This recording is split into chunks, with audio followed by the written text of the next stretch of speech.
A couple of years back, a very popular newspaper came up with an article on my brother and his pencil sketches. Striking sketches capturing life. Schizophrenia is no barrier to art, and Rajiv Sardana is proof. Today, at the age of 61, after a gap of almost 40 years, he has started using his sketches commercially. And for these 40 years, he did not really have any opportunity for income generation. So what has brought about this change? A real life change of an opportunity of independent living in the community has brought about this change. My brother is a very loving and versatile person. In 1972, while doing a board exam, he experienced a setback. There was a feeling of disappointment at home. We saw him withdrawing even within the family. So we saw a lot of changes, and at the age of 13, those changes were very unnerving for me. We saw the change in his behavior as teenage defiance, and his lack of focus on academics as laziness. But he went on with a lot of effort to become an architect. Much later, he brought to our notice that he was experiencing visions of piercing eyes glaring at him, or the horns on the road giving him the feeling that they were sending him some negative messages. And these are very devastating experiences. I've seen him go through it, and I've seen the pain, experienced the pain and felt it myself. I've seen how these experiences would completely drain him of physical and mental energy each time he went through them. He was diagnosed with schizophrenia. In the family, I saw feelings of denial, of guilt, and embarrassment. My brother had this feeling, why me?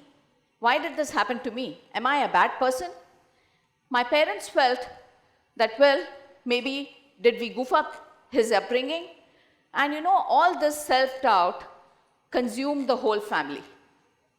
My brother was a very determined person, very courageous, and young at that time, and he picked up job after job, but was unable to sustain any employment. Finally, he gave up and he sat at home. There were no supports or services available in the community, and by himself, he was not able to continue. My parents committed to lifelong responsibility of all aspects of his life, but in the process, they started losing not just their confidence, but also their health. And my brother started living a life of hopelessness with a lot of frustration and anger, which is natural because there were no milestones to look forward to. I'm trying to draw your attention to the impact of mental illness on a person and the whole family. Mental illness is a medical condition which impacts a person's thoughts, emotions, behavior, and hence relationships with others. It can happen to anybody. In my brother's case, it took us a lot of time to realize that it is treatable and that with the right kind of supports, people can recover. What normally happens is the hallucinations and the delusions that I talked about, they are so unnerving, people start feeling that the person is possessed.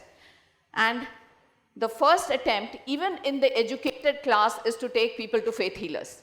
And a lot of crucial time is lost in doing this. Also, because of lack of medication, the symptoms are uncontrolled, and that is what gives rise to this concept of madness. And fear and stigma are the two major barriers that prevent people from going out and seeking help for themselves, or even for people to go and advocate for supports. Are you aware of the numbers? The National Mental Health Survey of 2016 says that 150 million people living with mental illness are in need of active interventions. The numbers are huge. Is it an illness that we can ignore? I don't think so.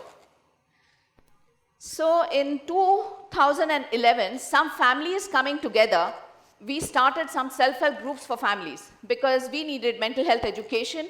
We also needed a forum where we could speak without feeling embarrassed about our situation or about our loved ones. Within a short while, we realized that what we needed most was opportunities of recovery for our loved ones, because we had seen them live very limited lives. Our loved ones were always on the fringes of society. They were not the main part of society. Like I had shared earlier, that even my brother started isolating himself within the family.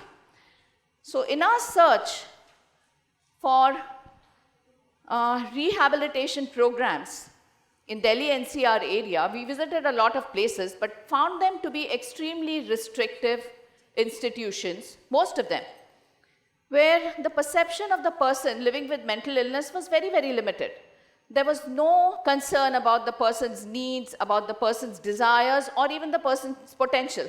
I mean, to put it briefly, I would say that in most places, people were being treated like objects, or at most like patients, but not like a person. So this was really disappointing to us. And in our search, me and my husband, we landed up in a recovery program in Canada. This was really an aha experience for us. It was an eye-opener, a true taste of recovery. In this place, we experienced the power of human relationships, the power of a fertile ground for recovery. We had not seen something like this here. And this really transformed our thinking. So, meeting with the director and founder of this place was a spiritual experience. We realized that we had the same set of values, and that's how we connected, and a friendship grew. And the Indian chapter took birth. Some of the core values that we saw which were circulating in that atmosphere where recovery was happening was trust, respect, and a deep understanding of freedom and human equality. How at one level, all human beings are the same. You and I are the same. A person with mental illness is the same. And that was very empowering for us. Respect is an important word for all of us. But our understanding of respect might differ. It differs from person to person. And what we saw in these recovery programs was that people were being connected to real life. And that is what was respectful. People's choices were being respected. In my experience, respect to me is about being real, about being authentic, about connecting with real life. And for that reason, I felt very connected to this program. Trust is another important word in our lives. If there is trust in relationships, they can be a source of great joy and happiness for us. And if it lacks in relationships, then it can be a big troublemaker. We saw that trust was a very important part of the relationships that the staff had with the people they were working with. Apart from that, what we saw was there was a belief in their intrinsic human potential, which every human being has. And being able to see that potential and be able to provide an environment for the potential to come out is what the recovery program was really doing. So trust was not seen as being as blindly believing or as being naive, but while the focus was on the potential of the person, people were keenly aware of the level of capacity of the people they were working with, and working bit by bit, starting with them from where they were being supported to realize their dreams. Freedom is again another very misunderstood value. Somewhere, once we become adults, we start thinking that we can do what we feel like doing. But people who are successful in life know that it is much more than that.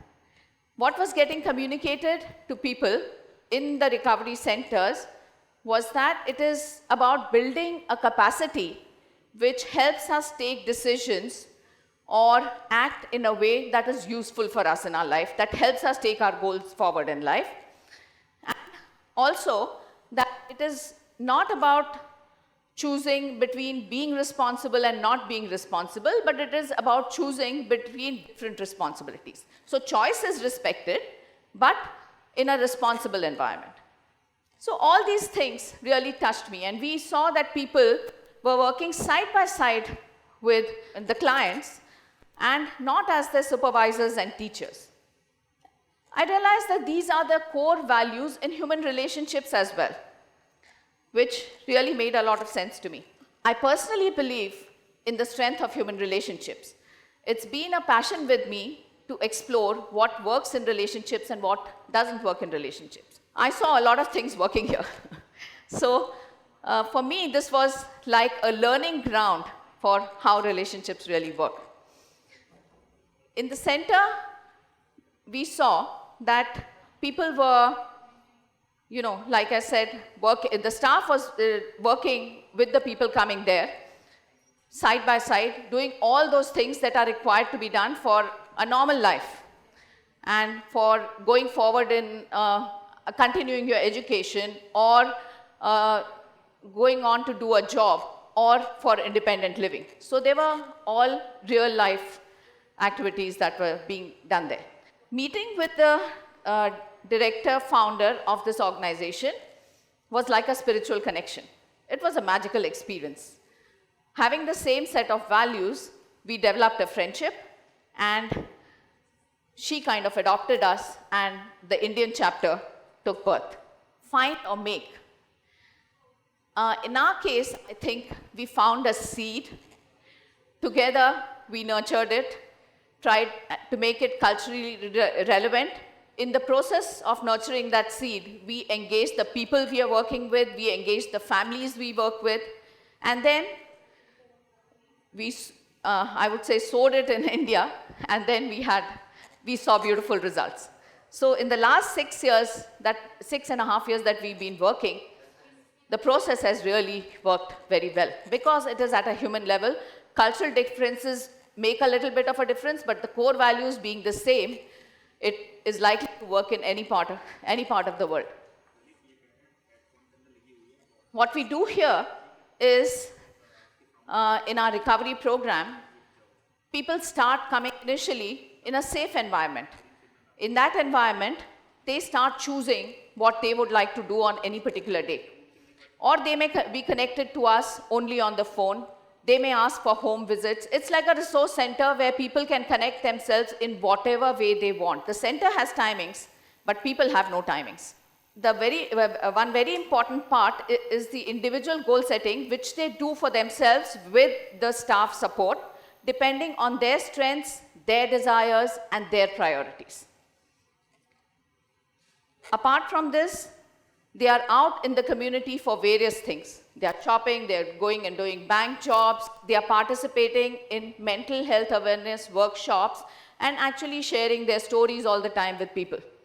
In doing so, the internal stigma, which is one of the biggest barriers for people to access support or to get any community support, they're able to overcome that personal stigma. And it is also seen as the best method, the most effective method to help create a supportive community. So that is one of the things that happens. We are into a social enterprise and all kinds of other things. We are supporting independent living. And lots have happened in the last 6 years. In the process, people's lives have got enriched by finding peer support because most of them have probably lived in isolation for very long periods of time. Families report that they are more contributing towards running the family and that their relationships have improved. Their social networks have definitely improved. So in general, I would say the quality of life has improved and the people are living much fuller lives. So recovery, when we look at a person with mental illness, what really defines that person is the ability, is the achievements, is what the person does and not the mental illness.